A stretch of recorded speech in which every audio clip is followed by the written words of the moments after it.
জি ভাই, আসসালামু ওই আলাইকুম। আচ্ছা, ওয়ালাইকুম আসসালাম। আজকে শুভেচ্ছা বক্তব্য দরকার নাই, কারণ হচ্ছে আমাদের এটা বেসিক লিঙ্ক তো। জি জি লাইসেন্স করা হয়েছিল কিন্তু লাইসেন্সটা কালকে নেয়নি, কালকে মিটিং করতে করতে একবার কেটে গেছে। 40 মিনিটের সেশন তো।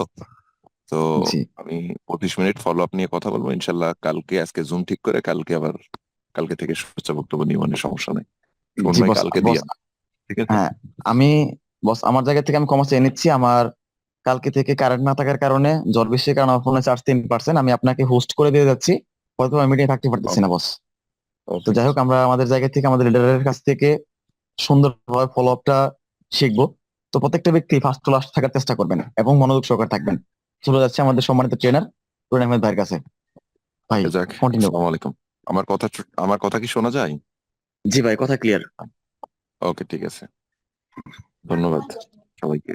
আসলে সাইরুল ভাইকে ধন্যবাদ, এদিকে সাগর আছে, আপনারা যারা আছেন প্রায় 30 জনের মতো যারা আসছেন, তারা হয়তো কিছু কিছু না কিছু শেখার জন্য এত সকালে ঘুম থেকে উঠে মিটিং এ জয়েন করা, সকল কাজ বাদ দিয়ে, এটা কিন্তু কম স্যাক্রিফাইস না। মোটামুটি অনেক বড় একটা স্যাক্রিফাইস করেই কিন্তু সকালের মর্নিং সেশন গুলাতে আপনারা আসছেন কোনো না কোনো টপিক, কোনো না কোনো ইস্যু শেখার জন্য। তো যদি এই শেখার ধারাবাহিকতা থাকে, দেখবেন আজকে হয়তো রেজাল্ট বুঝতেছেন না, কিন্তু আগামী 3 মাস পরে যায় দেখবেন যে আপনি আপনার জায়গা থেকে কতটা কোয়ালিটির পরিবর্তন আপনি নিজে করছেন, আপনার কোয়ালিটির। তো ফলো আপের কয়েকটা কি পয়েন্ট আমি আজকে দিয়ে যাব। এই জায়গাটায় আমি আপনাকে জাস্ট বলবো যে আসলে ফলো আপটা কি। এটা আমরা আমাদের জায়গা থেকে অনেক সময় না বুঝে করতে যাই, ঠিক আছে। ফলো আপটা আগে আমাকে বুঝতে হবে যে না, আমরা ফলো আপটা কেন করতে যাচ্ছি, বুঝতে পারছেন? তো আমি যদি আমার জায়গা থেকে ফলো আপটাকে একটা মানুষের বডির সাথে তুলনা করি, আমি যদি একটা এক্সপ্লেনেশন দিই যে একটা মানুষের বডি সাপোজ, কিন্তু তার একটা প্রবলেম হয়েছে বডিতে। বডিতে প্রবলেম হওয়ার পরে তাকে অপারেশনটা করছে। অপারেশন করার পরে তাকে কি করছে, এই যে সেলাই দেয় না, অপারেশন করার পরে তার কাটাকাটি শেষ করার পরে তাকে সেলাই দেয়। তো ফলো আপ বিষয়টা হচ্ছে যে তাকে অপারেশন করছেন, অপারেশন থিয়েটারে নিয়ে গেছেন, অপারেশন করছেন, কাটছেন, সবকিছু ঠিকঠাক, কিন্তু আপনি সেলাইটা না দিয়ে তাকে ছেড়ে দিচ্ছেন। মানে আপনি একটা গেস্টকে লিস্ট বানাইছেন, আপনি গেস্টকে ইনভাইটেশন দিছেন, গেস্টকে প্ল্যান দেখাইছেন, কিন্তু আপনি ফলো আপ করতেছেন না। এটার মানে আপনি তাকে কি করছেন, রোগ ধরছেন, তাকে অপারেশন থিয়েটারে নিয়ে গেছেন, অপারেশন করছেন, সবকিছু রেডি, কিন্তু আপনি সেলাই না দিয়ে তাকে কি করছেন, ঘাড় ধরে তুলে বাইরে বের করে দিচ্ছেন। এই ঘটনা ঘটলে কি হবে দেখবেন, পুরা গ্রাম, পুরা জায়গাটা সেই রক্তাক্ত হয়ে যাবে। যার সাথে দেখা হবে সে বলবে কি হয়েছে, এই অবস্থা।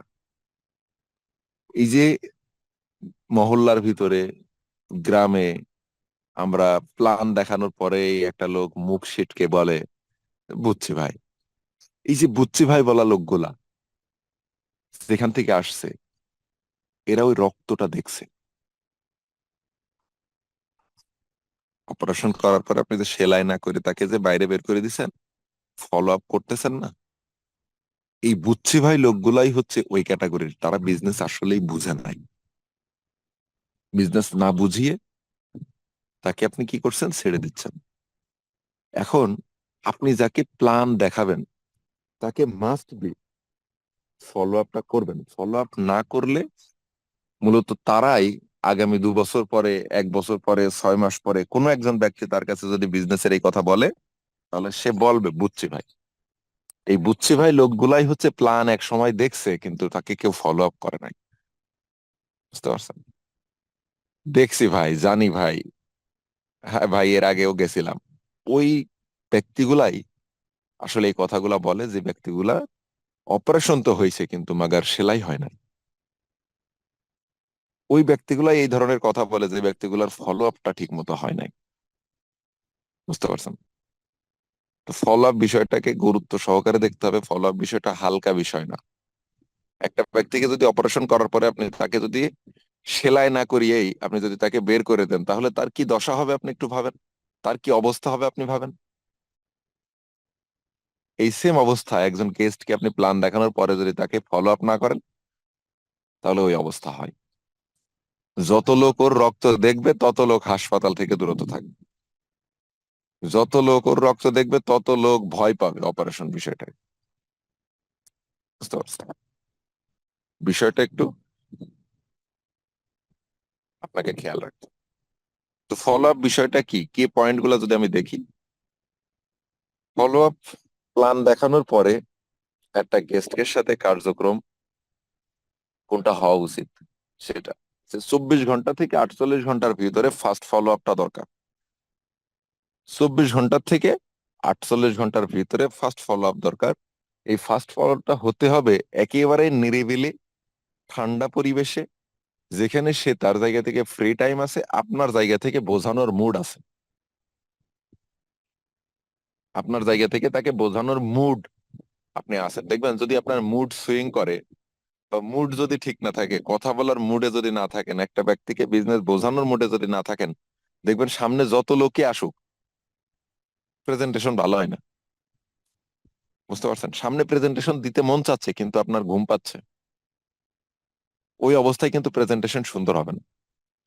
তো ফলো আপটা হতে হবে 24 থেকে 48 ঘন্টার ভিতরে ফার্স্ট ফলো আপ। এটা যদি প্রসপেক্টের বাসায় হয় তাহলে সবচেয়ে ভালো হয়।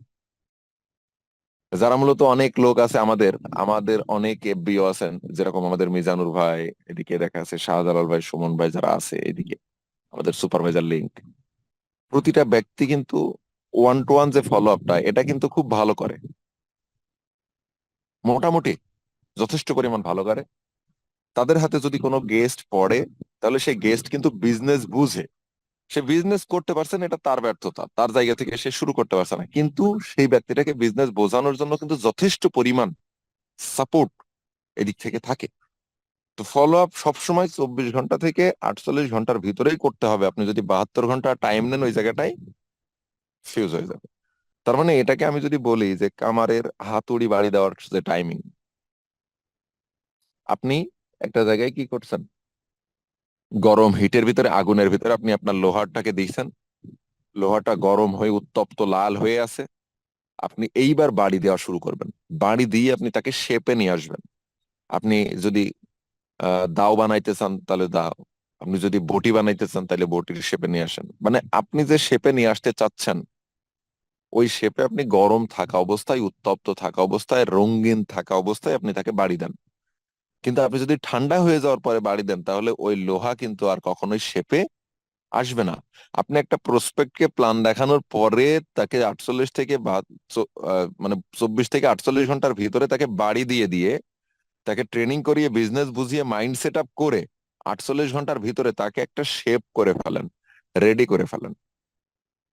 যদি আপনি এই শেপে 48 ঘন্টার ভিতরে না নিয়ে আসতে পারেন, আপনার প্রসপেক্টকে যদি 48 ঘন্টার ভিতরে আপনার হাতের মুঠোর মধ্যে না নিয়ে আসতে পারেন, তাহলে সেই ব্যক্তিটা দেখবেন আর মস্কাচ্ছে না, আর বাঁকা হচ্ছে না। বুঝতে পারছেন? এই বিষয়টা আমাকে খেয়াল রাখতে হবে। তো follow up should be within 24 hours to 48 hours, 48 ঘন্টার মধ্যে ফলো আপটা করা দরকার। তাহলে গরম থাকতে থাকতে আপনার গেস্ট রেডি হয়ে যাবে। গতকালকে এফবিও মিটিং এ বলছিলাম, আমি গতকাল রাত্রে যে এফবিও মিটিং করলাম, এফবিও মিটিং বলছিলাম যে ফলো আপটা এমন হওয়া লাগবে যে আমি তাকে ফলো আপ করে 48 ঘন্টার ভিতরে তাকে কোম্পানি প্রোফাইল নিয়ে এবং প্রোডাক্টস এর কোয়ালিটি নিয়ে তাকে এমন ভাবে আলোচনা করব, তার বাবাও যদি বলে যে এসব দেখছি বাবু, এসব করা যাবে না, তো বাবার বিপক্ষে চলে যাবে। যে বাবা দেখছে হয়তো সে ভুল দেখছে, কোম্পানি প্রোফাইল নিয়ে এতটা আলোচনা তার সাথে করতে হবে যে সে যেখানে আসছে এটা কখনোই ফ্রড জায়গা না, স্ক্যামের জায়গা না। ফলো আপটা হচ্ছে এটা। 48 ঘন্টার ভিতরে তার সাথে দেখা করে কোম্পানি, প্রোডাক্ট, প্ল্যান, সিস্টেম, এই চারটা বিষয়ের বেসিক মূল ডিটেলস এর আলোচনা তার সাথে করতে হবে। বুঝতে পারছেন? এবং নাম্বার টু, এই ফলো আপের ভিতরে আরেকটা টেকনিক হচ্ছে যে যখন আপনি ফার্স্ট ফলো আপ করতে যাবেন তখন অবশ্যই আপনার সাথে আপনি যত বড় ব্যক্তি হন, আপনি যত রাঘব বোয়াল ব্যক্তি হন, আপনাকে অবশ্যই আপনার আপলাইন সাথে করে যেতে হবে। আপনি ফোনে ফলো আপ করতেছেন, আপনার আপলাইনকে সাথে রাখতে হবে। আপনার ভুল ভ্রান্তি ধরার জন্য। আপনার আপলাইন কথা বলবে না, আপনি ফলো আপ করতে চাচ্ছেন, আপনার আপলাইনকে সাথে রাখেন। তাহলে দেখবেন যে আপনার আপলাইন ওই জায়গাটায় সাপোর্ট আপনাকে দিচ্ছে। আগামী 5টা গেস্ট ফলো আপ করার জন্য, 10টা গেস্ট ফলো আপ করার জন্য আপলাইনকে সাথে রাখেন। 11তম গেস্ট আপনি আপনার ডাউনলাইনের সাথে আপনি আপলাইন হয়ে যান। আপনি যদি মনে করেন সারা জীবন আপলাইন আমাকে ফলো আপ করে দিবে, তাহলে আপনি ভুল ভাবছেন। আপনি আপনার আপলাইনকে সাথে রাখেন 10টা গেস্ট ফলো আপ করা পর্যন্ত। ওই 10টা গেস্টের ফলো আপ করতে গিয়ে আপনি কি কি ভুল করছেন আপলাইনের কাছ থেকে প্রতিদিনের ভুল শিখে নেন, ভুলগুলা শিখে নেন। জ্ঞানী ব্যক্তিরা, যারা মূর্খ, তাদের থেকে শিক্ষা অর্জন করে। বুঝছেন? এই যে কথাটা বললাম তার মানে এই না যে মূলত আপলাইন মূর্খ। বুঝছেন? জ্ঞানী ব্যক্তিগুলা মূর্খদের থেকেও শিক্ষা গ্রহণ করে। যে কাজটা তারা করে মূর্খরা, সেই কাজটা জ্ঞানী ব্যক্তিরা করে না। তো জ্ঞানী ব্যক্তিকে ভুল ধরাই দিলে দেখবেন জ্ঞানী ব্যক্তিরা আরো নমনীয় হয়। মূর্খদের ভুল ধরাই দিলে মূর্খরা রেগে যায়। বুঝছেন? জ্ঞানী ব্যক্তিদের যদি ভুল ধরা হয়, সে যে ভুল করছে সেই ভুলটা যদি ধরা হয়, তার লাইফের একটা পার্ট যেটা সবচেয়ে গুরুত্বপূর্ণ, তার ক্যারিয়ার, ওই জায়গাটায় যদি একটা ব্যক্তি ভুল ধরে দেয় যে এটা তোমার ভুল, তাহলে সেই ব্যক্তিটা যদি জ্ঞানী হয় তাহলে তার প্রতি নমনীয় থাকবে, কিন্তু রাখবে না। আপলাইন আপনাকে আপনার ভুলটা ধরাই দিলে আপনি ওই ভুলটা আর জীবনে কোনোদিন করবেন না, আপনার রেজাল্ট আসবে ভালো। ইনিশিয়ালি উইথ আপলাইন, প্রাথমিক পর্যায়ে আপনার আপলাইনকে আপনার সাথে রাখতে হবে। যদি আপনি one to one follow up করতে যান, মানে ফেস টু ফেস সরাসরি দেখা করে ফলো আপ করতে যান, তাহলে আপনার আপলাইনকে সাথে রাখেন। Try to do at his home. Third point হচ্ছে আপনি চেষ্টা করেন তার বাসায় ফলো আপটা করার জন্য। ফলো আপ এরকম হবে না যে একটা ব্যক্তি দোকানদার, তাকে দোকানে গেছেন, দোকানে যাই সে খরিদ্দার আছে, কাস্টমার আছে, সে বেচা বিক্রি করতেছে, আপনি তাকে বলতেছেন কি ভাই আপনি ট্রেনিং গুলা করছিলেন, কি ভাই আপনার এই অবস্থা, ভাই আপনি ফরএভারটা কি তাহলে করা যায়, ভাই ফরএভারে জয়েন করছেন কবে? ও কাস্টমারের চক্করে, কাস্টমারের প্রেসারে আপনার কথার কোনো রেসপন্স ঠিক মতো করতে পারছে না। বলছে ভাই আমি ইনশাল্লাহ পরে কথা হবে না আপনার সাথে, ভাই পরে কথা হবে। আপনি চলে আসছেন তার পরে পরে কথা শুনে। আপনি 24 থেকে 48 ঘন্টার ভিতরে সে যখন বাসায় থাকে আপনি সেই টাইমে প্রয়োজনে তার সাথে দেখা করেন। দেখা করে তার সাথে অন্তত বসে 1 থেকে 1.5 ঘন্টা আপনি তার সাথে বসে টোটাল বিষয়টা সামারি করেন, বুঝান। ঠিক আছে? Get him in positive mood. আপনি তাকে চেষ্টা করেন নেগেটিভ মাইন্ড থেকে পজিটিভ মুডে। এবং এই সময়টাই আপনি এমন ভাবে তার সাথে লেগে থাকবেন, যখন আপনি তার সাথে ফলো আপ করতে যাবেন আপনার আলাদাভাবে একটা থলি নিয়ে যেতে হবে। আমি আসলে আমার জায়গা থেকে আমি যাদেরকে বলি তাদেরকে এই উচ্চারণটাই করি, যে আপনি যখন একটা গেস্টকে বা একটা প্রসপেক্টকে ফলো আপ করতে যাবেন তখন অবশ্যই আপনাকে কি করতে হবে, একটা থলি নিয়ে যেতে হবে আলাদাভাবে। সেই থলিতে যেটা থাকবে না সেটার নাম হচ্ছে ইগো, এবং এমন একটা থলি থাকবে যে থলিতে সবকিছু হজম হবে। আলাদা একটা ব্যাগ, মানে ব্যাগ হাতে করে যাবেন না, মাইন্ডের ভিতরে আপনি একটা ব্যাগ নিয়ে যাবেন, যে ওই ব্যক্তিটা যত প্রকারের নেগেটিভ, এই কোম্পানি সম্পর্কে গালিগালাজ, এই কোম্পানি সম্পর্কে খারাপ কথা, কটু কথা, মানে ভাল লাগে না, এ ধোকা দিছে, এ বাটপারি করছে, ও সেটারি করছে, সব কোম্পানি ভেঙে গেছে, চলে গেছে, এইসব কোম্পানিতে মানুষ প্রতারিত হয়, এটা করলে ওইটা হয়, এটা করা যাবে না, ওইটা করা যাবে না, যত নেগেটিভ কথা আছে আপনি ধৈর্য ধরে শুনেন। তাকে বলতে দেন, তাকে উজাড় করতে দেন, তাকে খালি করেন। কলসের ভিতরে যদি এক কলস সমান সমান এর কানায় কানায় পরিপূর্ণ পানি থাকে, আপনি চাইলেও পানি দিলে এটা ভিতরে ঢুকবে না, পড়ে যাবে। তো কলসটা আপনি তাকে কাত করে প্রয়োজনে আপনার থলিতে অর্ধেক পরিমাণের বেশি ঢালেন, পুরা কলস আপনার ভিতরে উজাড় করে নেন আপনার থলির ভিতরে। পুরা কলস উজাড় করার পরে এইবার আপনার যে পজিটিভ কথাগুলো আছে আপনি তাকে বলেন, তাহলে দেখবেন তার পানির ভিতরে, ওই কলসের ভিতরে কিন্তু পানি আবার রাখা জায়গা আছে, ঢুকতেছে। তার মানে তার ব্রেন থেকে যত প্রকারের নেগেটিভ বিষয় আছে, খারাপ বিষয় আছে, খারাপ লাগার বিষয় আছে, ইগো আছে, এগুলা আপনি আপনার ভিতরে নিয়ে নেন রিসিভিং মুডে। নিয়ে নেওয়ার পরে ওইটা রিসিভ করার দরকার নাই, আপনি একটা আলাদাভাবে রাখেন। কেন রাখবেন? ওই যে ময়লা ফেলার কাম করবেন। যারা ওই যে ময়লা ফেলে না ঢাকা শহরে বাসা বাড়িতে, ময়লা এসে নিয়ে যায়, আপনারা ব্যাগে করে রাখেন, সে আর এক ব্যাগে নিয়ে যায়, আর এক ভ্যানে নিয়ে যায় ডাস্টবিনে ফেলে, আপনি ওই ময়লাগুলা নিয়ে এসে ডাস্টবিনে ফেলে দিয়ে আপনি পরিষ্কার হয়ে সাবান দিয়ে গোসল করে আপনি বাসায় উঠবেন। তার মানে আমার কথা হচ্ছে, সেই ব্যক্তিটা যত নেগেটিভ কথা বলুক না কেন, এই নেগেটিভ কথা আপনার বাসায় তুলে নিয়ে যাওয়ার দরকার নাই। আপনি আপনার ব্যাগে করে আপনার ঘরে নিয়ে যাওয়ার দরকার নাই, এটা ডাস্টবিনে ফেলে আপনি ফ্রেশ হয়ে গোসল করে ঘরে ওঠেন। সে যা বলছে সব ভুলে যান, ভুলে যাই আপনি বাসায় যান গোসল করে। বুঝছেন? তো এই জায়গাটাই আপনাকে খেয়াল রাখতে হবে। Get him in positive mood. আপনি তাকে পজিটিভ মুডে নিয়ে আসার জন্য ট্রাই করবেন, চেষ্টা করবেন। এবং লিসেন নিয়ে কথা বলা, সে তার জায়গা থেকে কাজ করলে কি হবে এটাকে বোঝাই দেওয়া। যদি আপনি তাকে অন্তত মোটিভেট করতে পারেন ওই জায়গাটায়, তাহলে দেখবেন আপনার রেজাল্ট কয়েক গুণ বেশি আসবে। যেরকম আপনার কাজ হচ্ছে ডাইভার্ট করে দেওয়া, মোটিভেট করে দেওয়া, কনভার্ট করে দেওয়া। ডাইভার্ট, মোটিভেট এন্ড কনভার্ট, এই তিনটা বিষয় আপনাকে শিখে নিতে হবে যে কিভাবে কি করবেন। যেরকম একটা ব্যক্তি দেখা যাচ্ছে একটু উজ্জ্বল চাচ্ছে, আপনি তাকে কি করতে পারছেন না, দিতে পারছেন না, তাকে একটু উজ্জ্বল থেকে ডাইভার্ট করে সাবান দিয়ে জয়েনিং করান। একটা ব্যক্তি আর্টিক সিস আছে, দিতে পারছেন না, তাকে আপনি আর্টিক সির বদলে গার্লিক থাইম দিয়ে কাজ চালান। কনভার্ট করে দিতে হবে একটা থেকে আরেকটাই। বুঝতে পারছেন? তার মানে এটা আপনাকে অবলম্বন করতে হবে। নাম্বার 8 যেটা, তার ডিজায়ার পয়েন্ট খুঁজে বের করা, যে সে আসলে তার জায়গা থেকে এখানে আসছে, আসার পরে তার ডিজায়ার ফর্মুলা যেটা আছে, যে তার জায়গা থেকে আসলে ভালো লাগার পয়েন্ট কোনটা, এটা খুঁজে বের করা। Number 9, give him your faith. আপনার সাপোর্ট, আপনার এখানে যে সহযোগিতার যে ইচ্ছা, এটা তাকে অন্তত কি করতে হবে, জানাইতে হবে। যদি আপনি এটা তাকে জানান, তাহলে দেখবেন যে সে তার জায়গা থেকে সাহস পাবে। এই সাহসটা তাকে দিতে হবে। নিজের ভিতরে যে ফেইথটা আছে, সাপোর্ট সিস্টেমটা আছে, আমাদের যে গ্রুপের সাপোর্ট আছে, এই গ্রুপের সাপোর্টটা তাকে হাইলাইট করতে হবে। ঠিক আছে?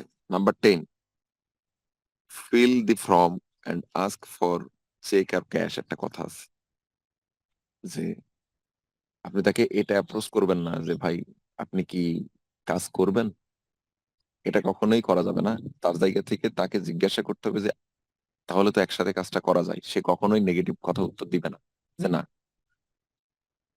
সে বলবে যে হ্যাঁ অবশ্যই। তখন আপনি তাকে ফর্ম ফিল আপ করান।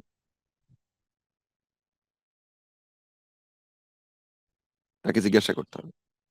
আরেকটা ফর্মুলা, এটা হচ্ছে অন্য লেভেলের, যেটা 11 নম্বর। 11 নম্বর পয়েন্টটা আপনি গুরুত্ব সহকারে যদি দেখেন, তাহলে দেখবেন যে অনেক গুণে গেস্ট চলে আসবে।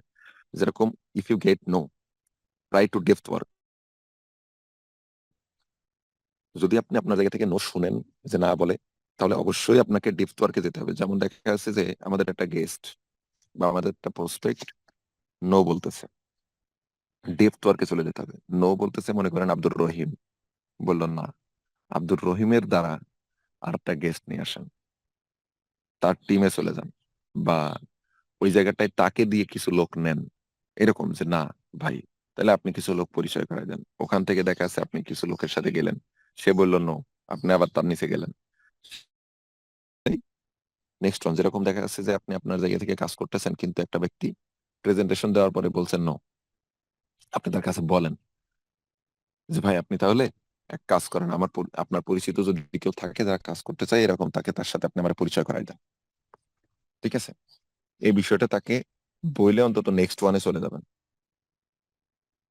তো এই জায়গাটাই খেয়াল রাখতে হবে, অন্তত মিনিমাম আমার যে 11টা ফর্মুলা, 11টা টেকনিক, এটা অবলম্বন করতে হবে। যেরকম তাকে ভালোভাবে শুনতে হবে। আমি আবারও বলি যে follow up should be up with in 24 hours to 48 hours. যেরকম 24 থেকে 48 ঘন্টার ভিতরে হওয়া লাগবে। ইনিশিয়ালি অফলাইনের সাথে যাইতে হবে। Try to do at his home, এটা তার বাসায় প্র্যাকটিস করার চেষ্টা করতে হবে, যে না তার বাসায় যায়।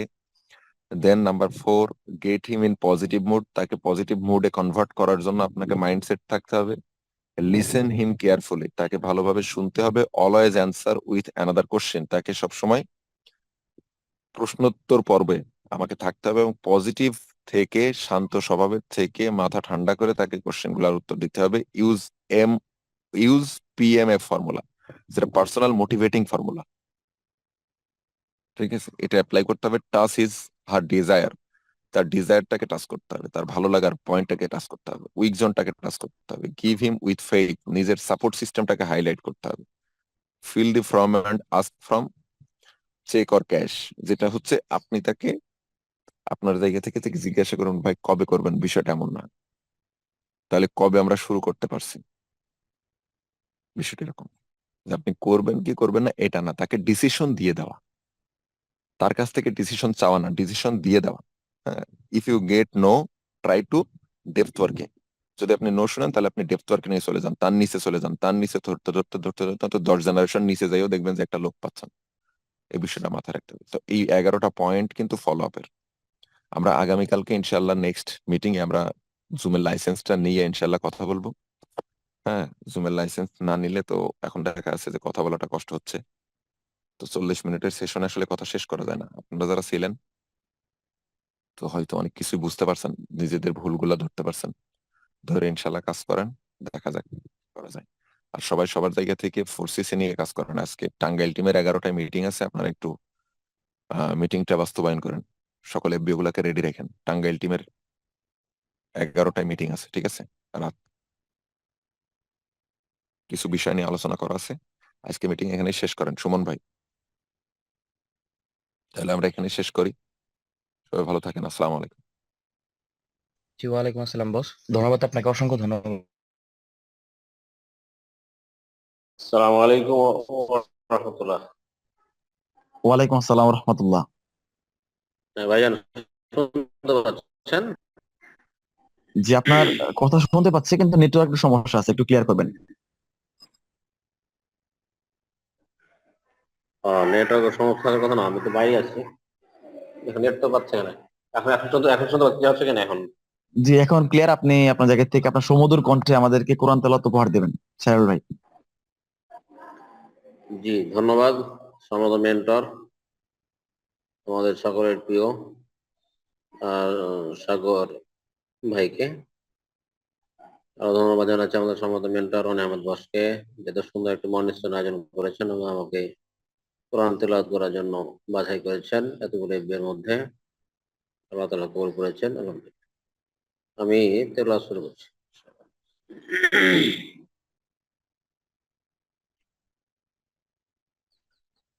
أعوذ بالله من الشيطان الرجيم.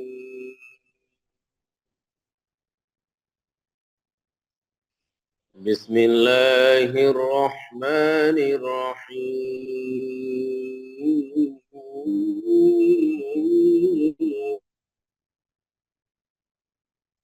فيهما عينان تجريان فبأي آلاء ربكما تكذبان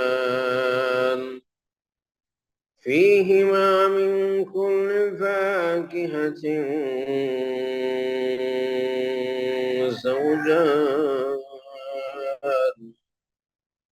فبأي آلاء ربكما تكذبان متكئين على فرش بطائنها من استبرق وجنى الجنتين دان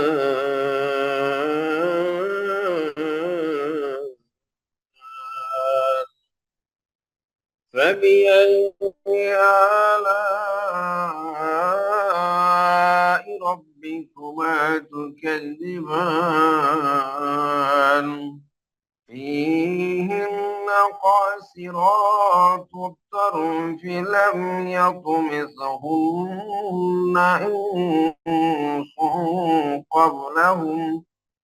إنس قبلهم ولا جان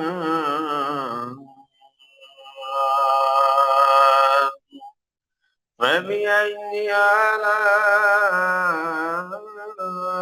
ربكما تكذبان كأنهن الياقوت والمرجان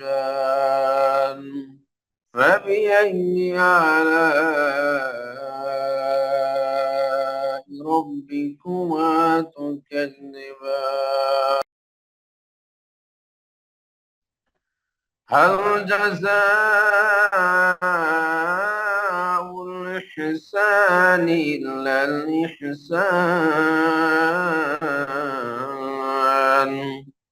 فبأي آلاء ربكما تكذبان ومن دونهما جنتان فبأي آلاء ربكما تكذبان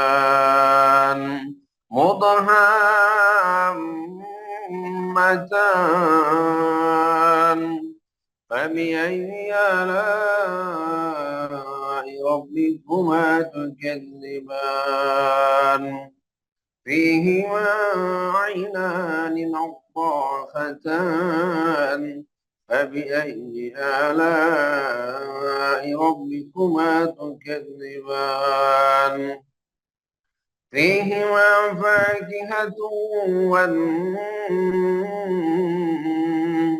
فاكهة ونخل ورمان فبأي آلاء ربكما تكذبان فيهن خيرات حسان فبأي آلاء ربكما تكذبان حور مقصورات في الخيام فبأي آلاء ربكما تكذبان لم يطمثهن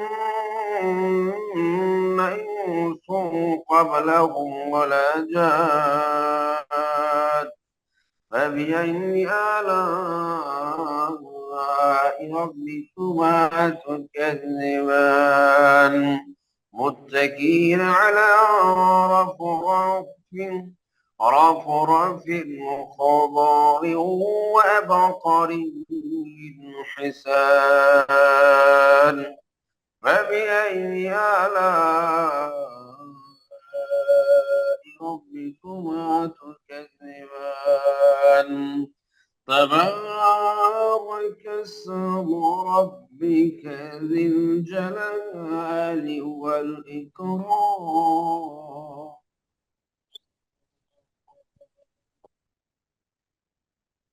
السلام عليكم ورحمة الله وبركاته ওয়ালাইকুম আসসালাম ওয়া রাহমাতুল্লাহি ওয়া বারাকাতুহু। জাযাকাল্লাহু খাইর।